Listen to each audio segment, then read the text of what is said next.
Bien, buenos días, buenas tardes, buenas noches, apreciados seminaristas de la Corte 2022-1. Dios les bendiga, Dios les guarde.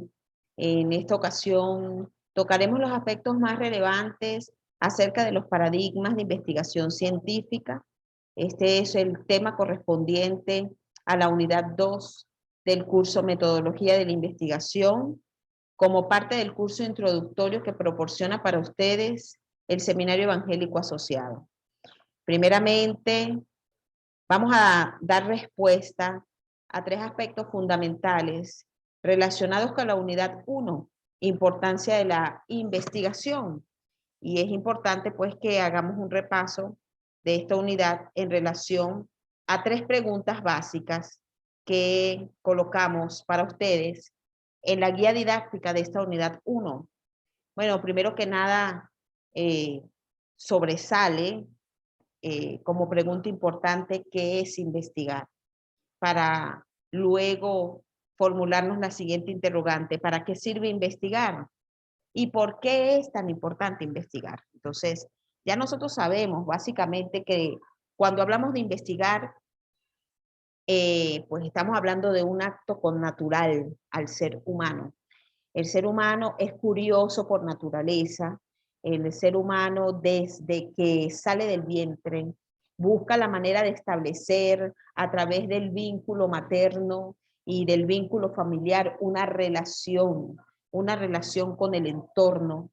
Y pues esto lo hace a través de instintos naturales con los que nace, y que al recibir eh, respuesta a sus instintos y también a sus estímulos, pues va indagando a través de sus necesidades también, sus necesidades básicas, el entorno que le rodea. Entonces el niño, el ser humano, desde que nace, pues está buscando la manera de obtener respuestas satisfactorias a sus necesidades, y por supuesto, a medida que va estableciendo ese contacto con el entorno, se da cuenta de que hay más cosas eh, que necesita conocer para poder relacionarse cada vez mejor.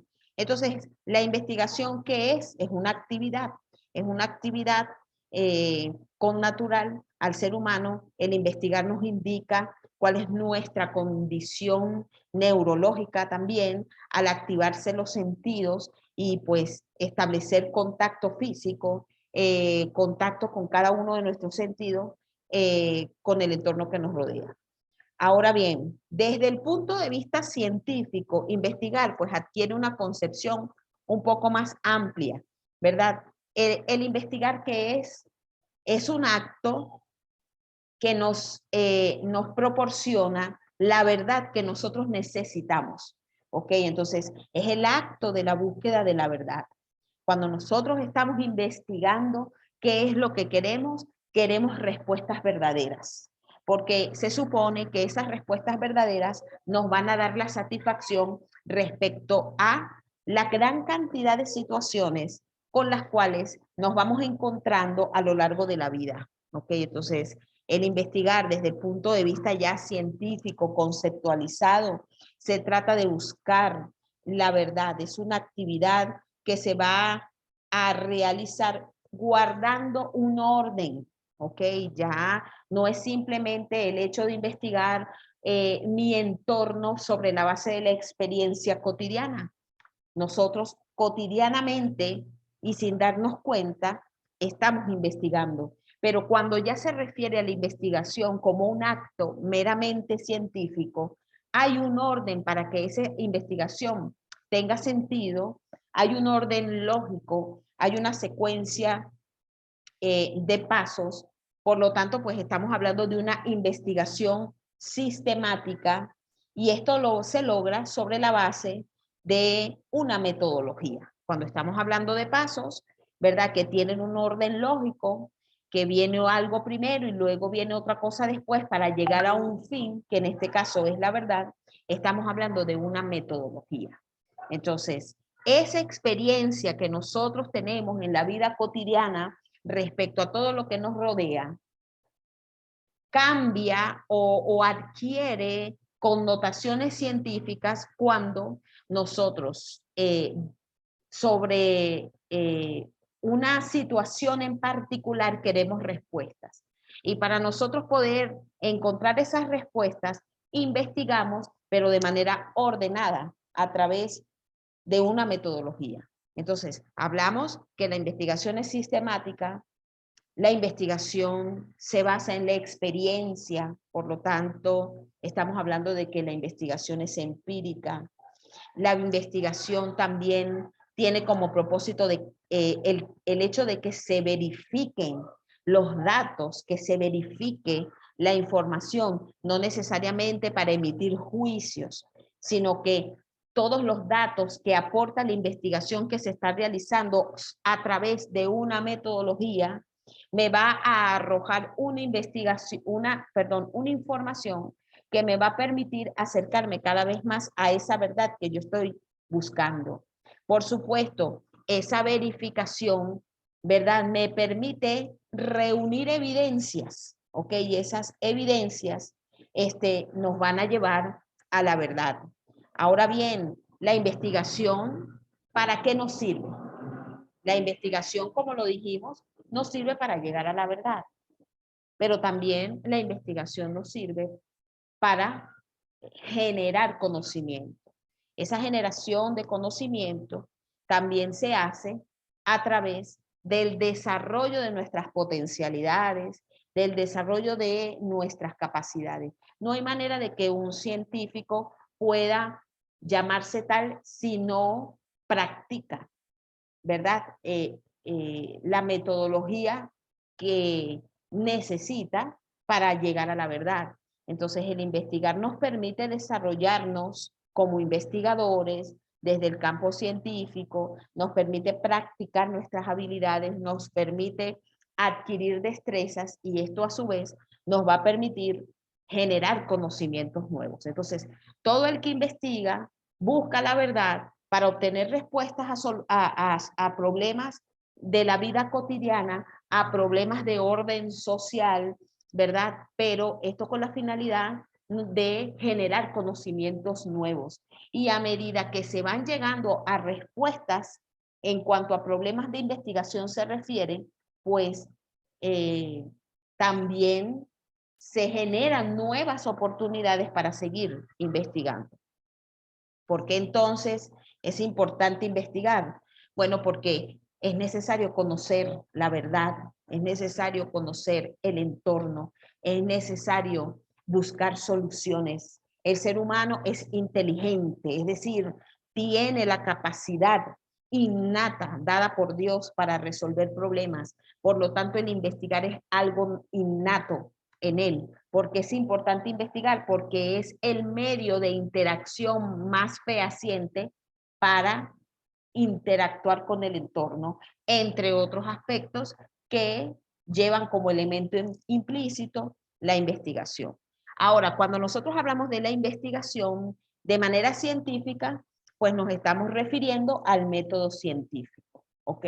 La investigación, para que sea validada por una comunidad de expertos, para que sea considerada como un aporte a las ciencias, para contribuir a la solución de problemas de la sociedad, de una comunidad, tiene que seguir el método científico, que bueno, que es un conjunto de pasos que se van a llevar a cabo para generar conocimiento. Entonces, teniendo en cuenta todo esto, ¿verdad? Nosotros le colocábamos a ustedes en la guía didáctica la relación que puede existir entre el investigar y la palabra de Dios. Bueno, el Señor dice en su palabra a través de el apóstol Pablo, ¿sí? Escudriñad las escrituras, porque a vosotros os parece que en ella hay salvación y vida eterna. El Señor nos manda a investigar, nos manda a escudriñar su palabra y por supuesto, desde el campo de la teología, son muchas las cosas que podemos decir respecto a cómo nos acercamos a la palabra de Dios para investigarla, para estudiarla. Nos ayudamos de diferentes disciplinas también para investigar en la Biblia asuntos específicos que nos ayuden a entender más la verdad que ella contiene. Entonces, no es posible que nosotros como creyentes no seamos investigadores acerca de el impacto que la palabra de Dios puede tener en la iglesia local y en la comunidad que nos rodea. Entonces, este curso lo que está buscando es que nosotros activemos el sentido de la curiosidad, el que fijemos nuestra atención en las necesidades sentidas de la iglesia local, de la comunidad que rodea la iglesia local, y que sobre la base de la palabra de Dios utilicemos las herramientas, ¿verdad?, que nos puede brindar la investigación en un momento dado para encaminar un proyecto que contribuya a la predicación del evangelio a través de la resolución de algunos problemas que la comunidad donde estamos tiene y que la ciencia por sí sola no ha podido resolver. Entonces, es importante que tengamos en cuenta que más que simples espectadores de la realidad que nos rodea, somos investigadores y seremos investigadores efectivos en la medida que nos adentremos en el conocimiento de la palabra de Dios, un conocimiento práctico, y podamos pues hacer uso de herramientas secundarias, porque ciertamente la metodología de la investigación, el método científico, la aplicabilidad del método científico son herramientas humanas, son herramientas secundarias que pueden adquirir una importancia relevante siempre y cuando sea la palabra de Dios el marco de referencia. Entonces, dicho esto, trabajemos entonces este concepto que les colocamos acá en la guía didáctica número 2 del tema que queremos trabajar en esta oportunidad, paradigmas de la investigación científica. Nosotros les colocamos allí que cuando vamos, antes de hablar de paradigmas, tenemos que hablar de cosmovisión, tenemos que hablar de cosmovisiones. Y yo estoy segura que muchos de ustedes, por no decir que todos, ¿verdad?, saben lo que la cosmovisión significa. Nosotros colocamos acá, a través de una fuente sencilla que colocamos por internet, qué es lo que significa la palabra cosmovisión en términos simples. Y dice acá en la pantalla, la palabra cosmovisión quiere decir visión del mundo. Esto es la perspectiva, concepto o representación mental que una determinada cultura o persona se forma de la realidad. Por lo tanto, una cosmovisión ofrece un marco de referencia para interpretar la realidad, el cual contiene creencias, perspectivas, nociones, imágenes y conceptos. Vamos entonces a sacar algunos elementos claves de este concepto. La cosmovisión permea o se imbrica, está presente en toda la actividad humana, sea esta productiva o sea reflexiva. Y la cosmovisión está en toda actividad humana, muchas veces sin que nosotros estemos conscientes de ello, ¿verdad? Entonces, es el marco de referencia que cada individuo tiene respecto al mundo que le rodea. Es una perspectiva sociocultural, vamos a decirlo así, ¿verdad?, con otras características respecto al mundo. Entonces, cuando nosotros tomamos este concepto y lo vamos desglosando, podemos hablar de cosmovisiones. Hay cosmovisiones religiosas, hay cosmovisiones relacionadas con la identidad humana, es decir, la cosmovisión de los diferentes pueblos indígenas, por poner un ejemplo, la cosmovisión que tiene la cultura europea, que es muy distinta de la cultura norteamericana. Es decir, hay diferentes patrones de pensamiento, patrones socioculturales con los cuales el individuo se va a identificar y a través del cual va a leer el mundo que le rodea. Es un marco de referencia, la cosmovisión parte entonces, como colocamos acá, del contexto particular que tiene el individuo, pero este individuo como parte de una sociedad, ¿ok? Como parte de un país, como parte de una realidad socioeconómica, como parte de un acontecer histórico. Y por supuesto la cosmovisión cobra sentido en un espacio y en un tiempo determinado. ¿Ok? Nosotros cuando éramos jóvenes o estábamos más pequeños, probablemente escuchamos a nuestros abuelos decir, ¿cuándo en mis tiempos pasaba esto o aquello? Bueno, la cosmovisión de nuestros abuelos respecto al mundo de hoy, ¿verdad?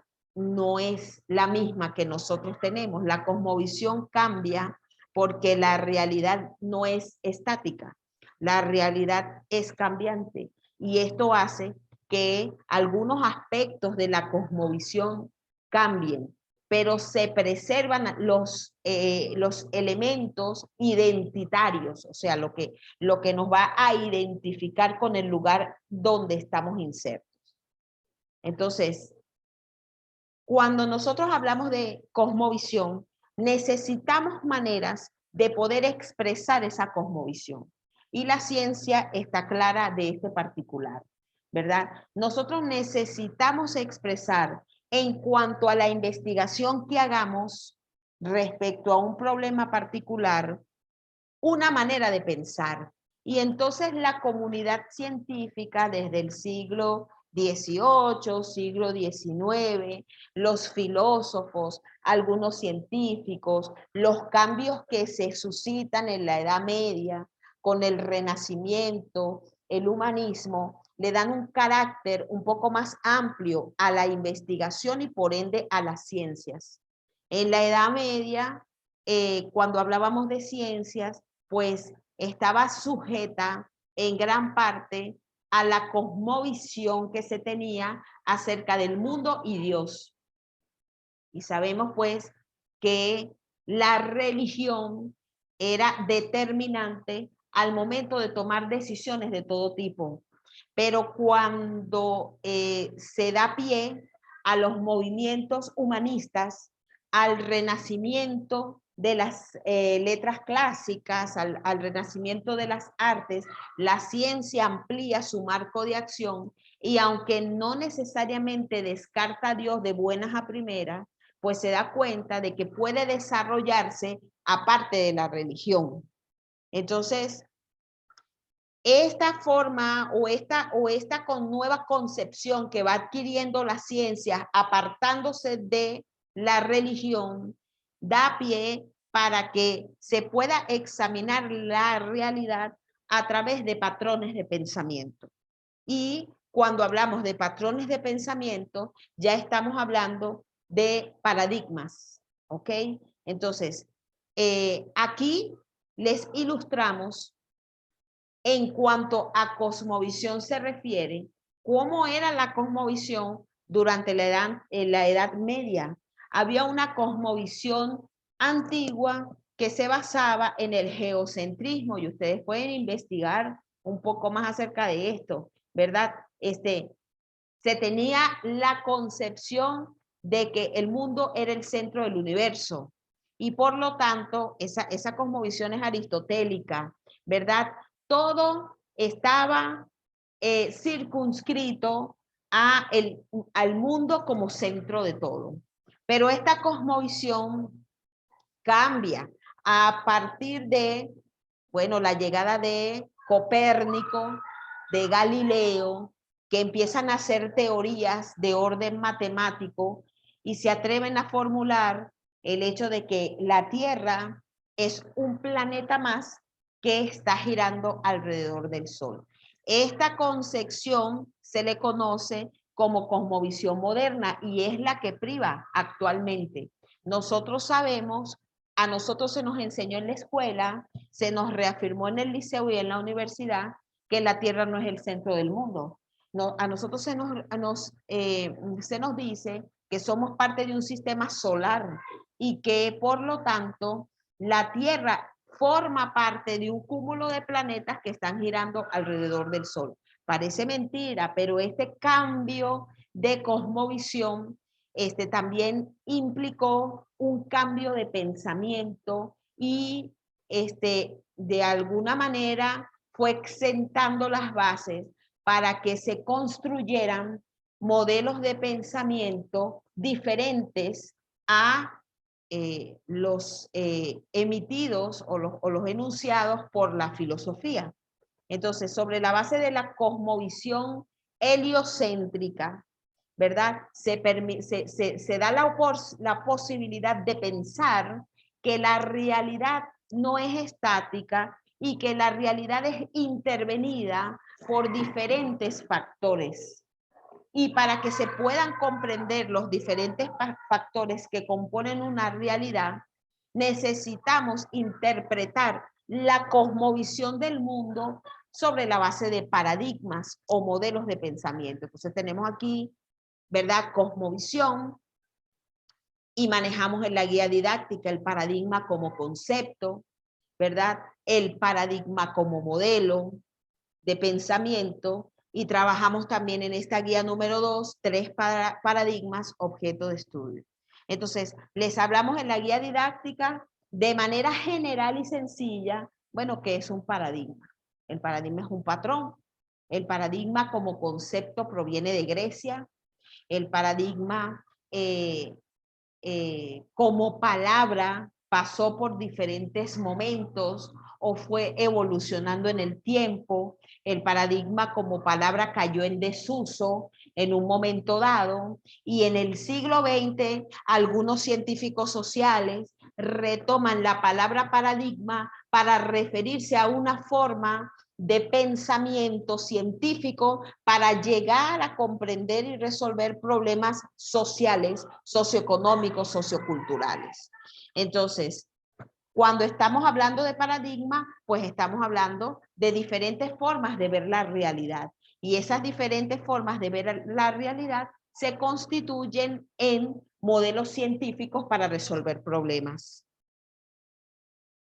¿Cuáles serían entonces los elementos que debe tener el paradigma científico? Bueno, vamos a hablar en primera instancia de dos elementos importantes que colocamos por este lado.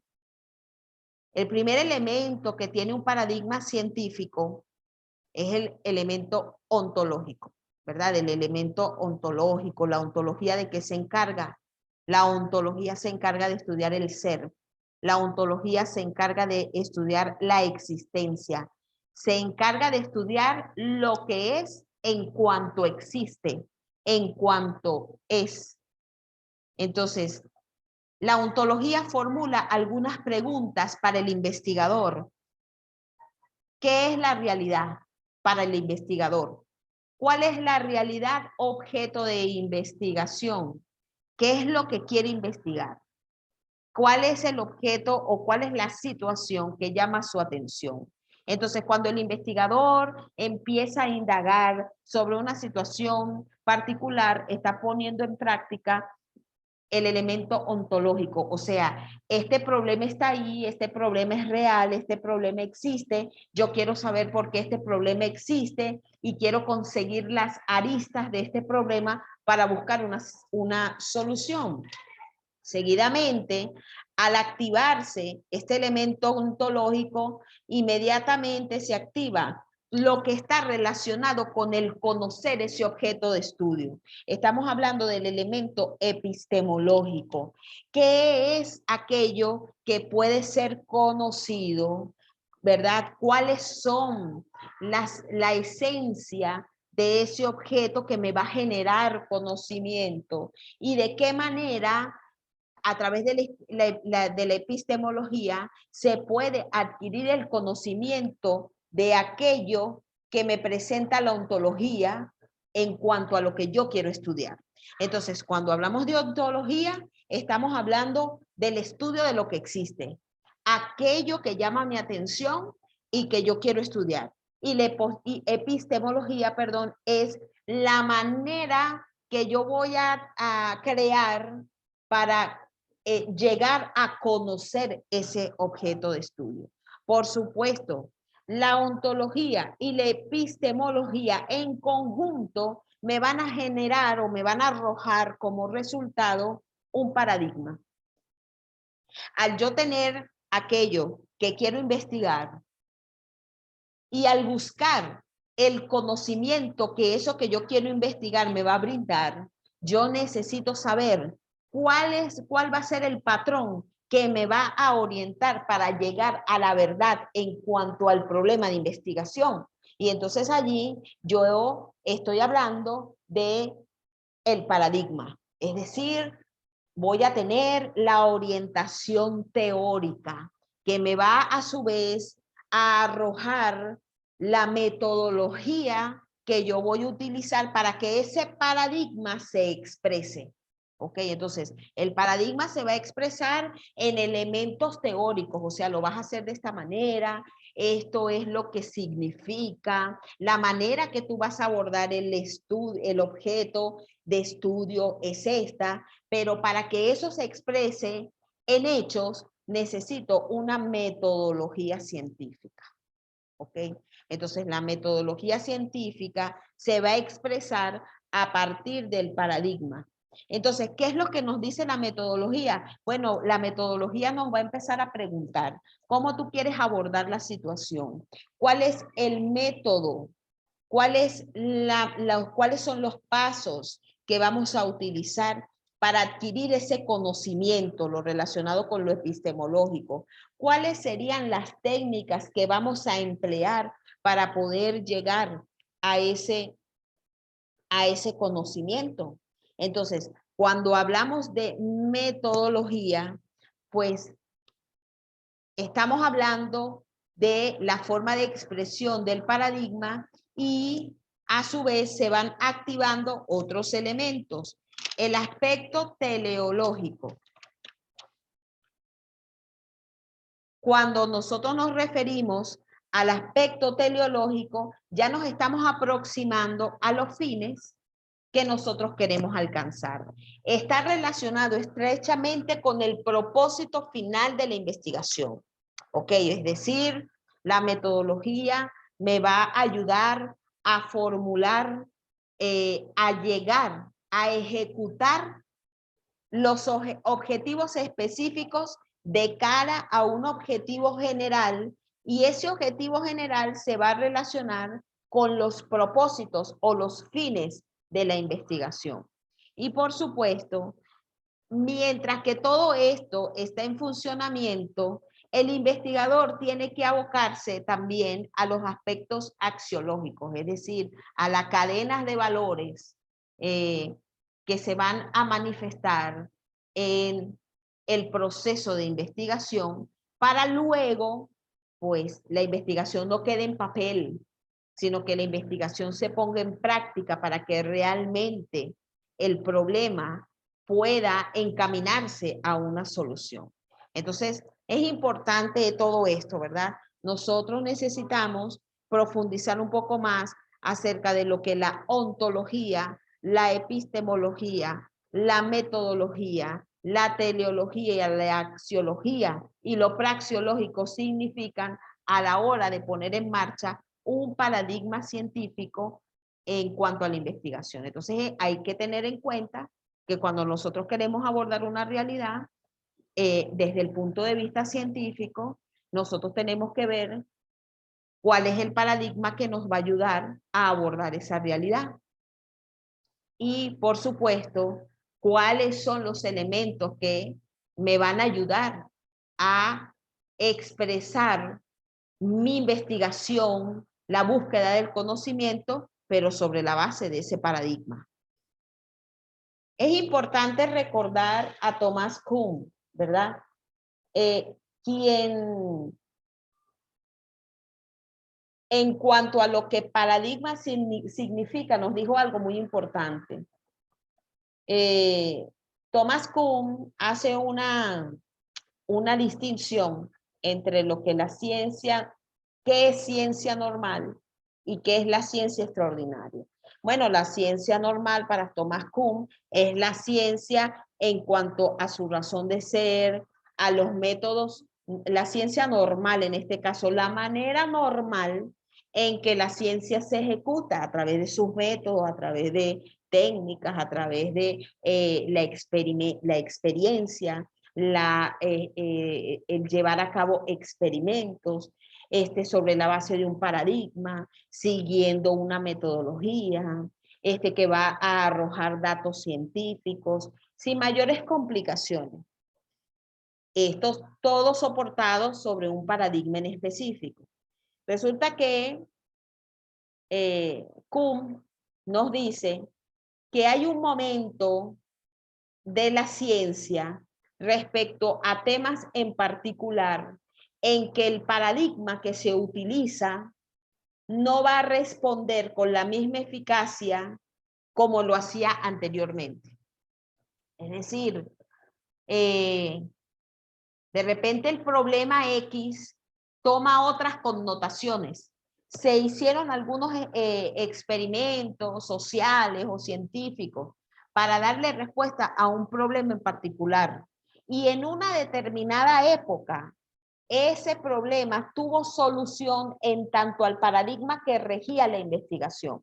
Pero si el problema no se resuelve del todo o por el contrario, pues se acrecienta el problema o arroja otras aristas, ya no se puede abordar esa realidad con la misma receta. Entonces, eso es lo que está diciendo Kuhn al hablar de la revolución científica y la distinción entre ciencia normal y ciencia extraordinaria. Es decir, cuando un paradigma ya no responde, ya no contribuye de manera eficaz a la solución de un problema, la ciencia entra en un periodo de crisis y ese periodo de crisis hace que inmediatamente se ejecute una transición porque la comunidad científica se ve obligada a buscar otro paradigma que sí responda.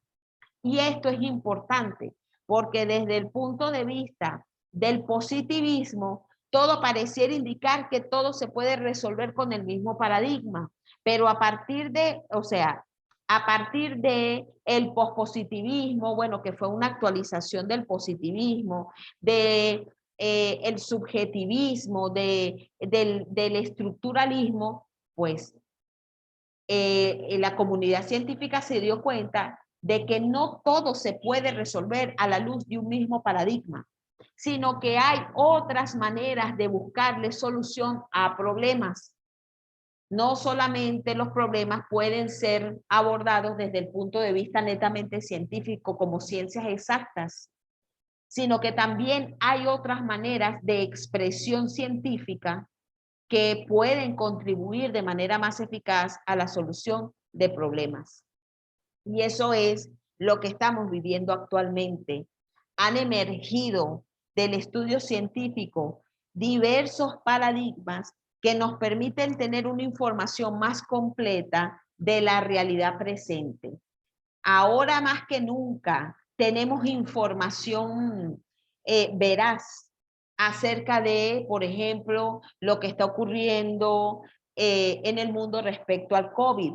Obviamente ahí se expresa el paradigma positivista, el método científico, pero también vemos cómo otros paradigmas leen esta realidad desde el punto de vista social, desde el punto de vista de la niñez, desde el punto de vista económico, desde el punto de vista identitario, cultural, porque hay otros paradigmas que también están trabajando para ver la realidad más completa.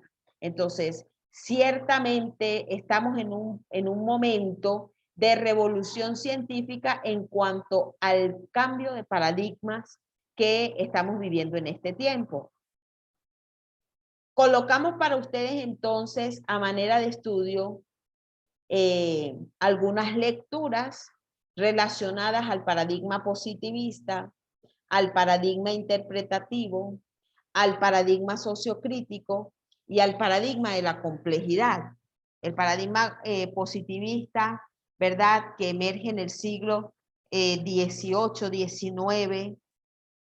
El máximo exponente de este paradigma es Auguste Comte, y básicamente en líneas generales, cuando hablamos del paradigma positivista, estamos hablando de todo aquello que es observable, que es verificable, que requiere del dato matemático, del número, que requiere, pues, por supuesto, de conocimientos estadísticos, que requieren pruebas fehacientes, que nos permitan medir, comprobar, verificar, calcular y sobre la base de los resultados netamente numéricos, poder tener una visión de una realidad, ¿no? Entonces, el paradigma positivista pues sigue en vigencia.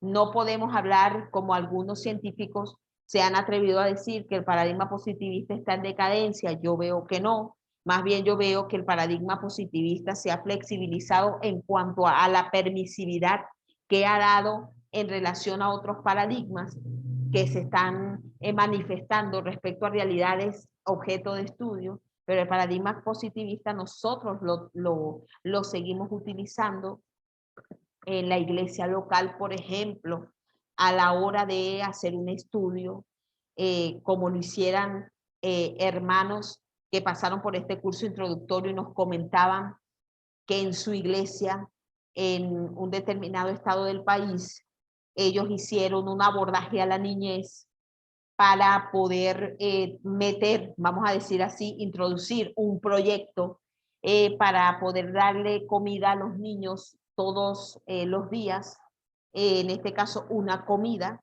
y ellos tuvieron pues que tomar medidas para ver, bueno, la estatura de los niños, la talla, el peso, y poder arrojar pues ciertas teorías respecto a la situación de los niños en estado de desnutrición, niños que aparte de esto no estaban asistiendo todos a la escuela, niños con familias disfuncionales, pero se necesitó del dato numérico, ¿verdad? Para poder introducir el proyecto y decir, ah, bueno, los niños están bajos de peso, los niños tienen problemas de desnutrición, vamos a darle a la iglesia la oportunidad de que se puedan suscribir a este programa, de que puedan hacer una fundación. Esas son cosas necesarias. Pero esto también permitió que ellos pudiesen trabajar esta realidad sobre la base del paradigma interpretativo. ¿Ok? El paradigma positivista es muy objetivo, ve la realidad objetivamente, te va a arrojar resultados per se. Es decir, bueno, esto es lo que hay respecto a una sumatoria y una estructura matemática en relación a la realidad. No interviene el sujeto en cuanto a sus emociones, en cuanto a sus sentimientos, en cuanto a su perspectiva, sino simplemente está manipulándolos, está manejando, está trabajando los datos.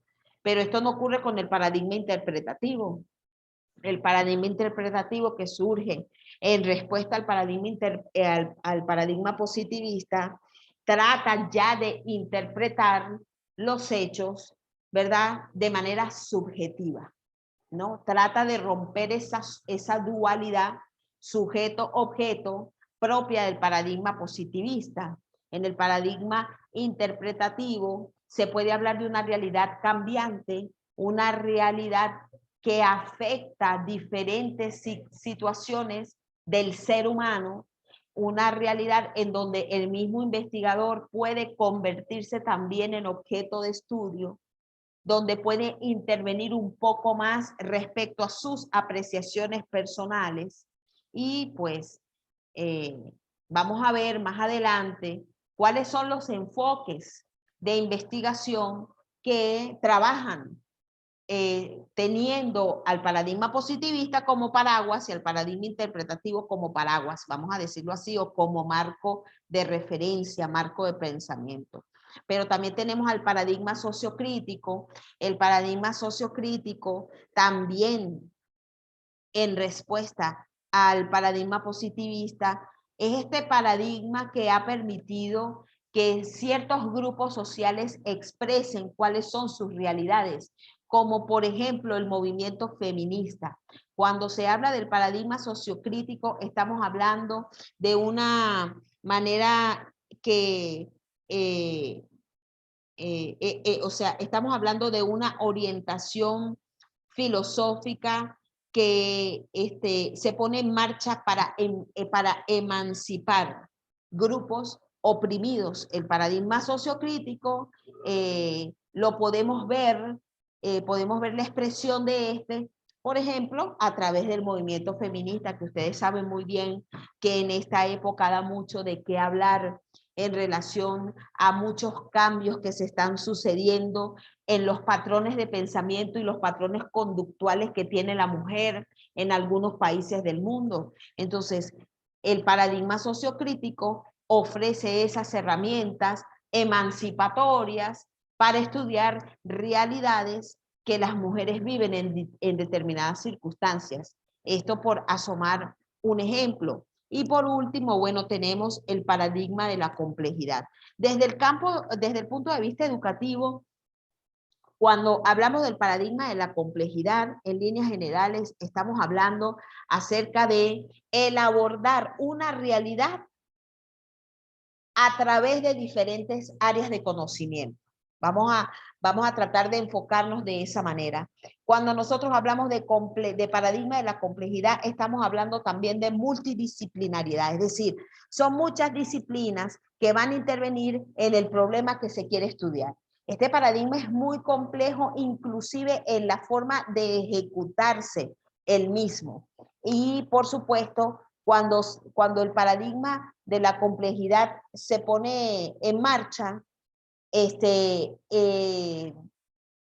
presentan muchas situaciones complejas porque tú empiezas a descubrir las aristas que tiene un problema y empiezas a buscar auxilio a través de las ciencias, de las artes, de diferentes disciplinas para poder entender el problema que se está estudiando en su totalidad. Entonces, el paradigma de la complejidad es muy rico, tiene algunos principios fundamentales, ¿verdad? Que no encasillan al sujeto como sujeto y al objeto como objeto, sino que si yo soy sujeto que investiga, también puedo ser un sujeto investigado por el objeto que se investiga. Es decir, tanto el sujeto como el objeto de investigación van a brindar soluciones para el problema que se investiga.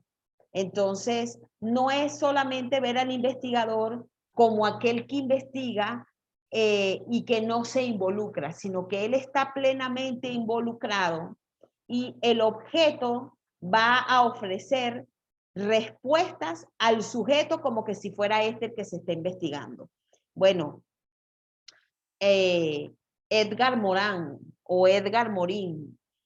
ofrece, quien es el creador de este paradigma, pues ofrece algunos principios, algunas características que tiene el paradigma de la complejidad, y él habla de un tejido, de un entramado sociocultural que se debe tener en cuenta a la hora de abordar la realidad. La realidad tiene muchas vertientes. La realidad tiene diferentes caras y la multidisciplinariedad es clave al momento de abordar un problema sobre la base de este paradigma. Ustedes tienen allí algunas lecturas referentes a este paradigma y yo les invito pues a que ustedes puedan leerla, claro, desde el punto de vista de la educación, ¿verdad? Que es pues el área fuerte de esta profesora en cuanto a la metodología de la investigación se refiere. Sería muy interesante que desde lo que nos gusta a nosotros hacer, podamos hacer lectura del paradigma de la complejidad y cuáles son aquellas herramientas que este paradigma aporta para el abordaje de diferentes situaciones. Entonces, mis hermanos, ante ustedes, pues, esta clase que ha tocado en líneas generales los paradigmas de investigación científica. Yo espero pues que ustedes puedan verla, que puedan escucharla y si tienen pues algún aporte para enriquecer un poco más este contenido por el grupo de WhatsApp de metodología, ustedes puedan colocar sus aportes, puedan colocar también sus apreciaciones, puedan colocar también sus puntos de vista, los aspectos que puedan ser complementarios en relación a lo que hemos hablado. Y bueno, pues que el Señor les bendiga, que el Señor les guarde. Es un gusto el compartir con ustedes este tiempo. Dios les bendiga.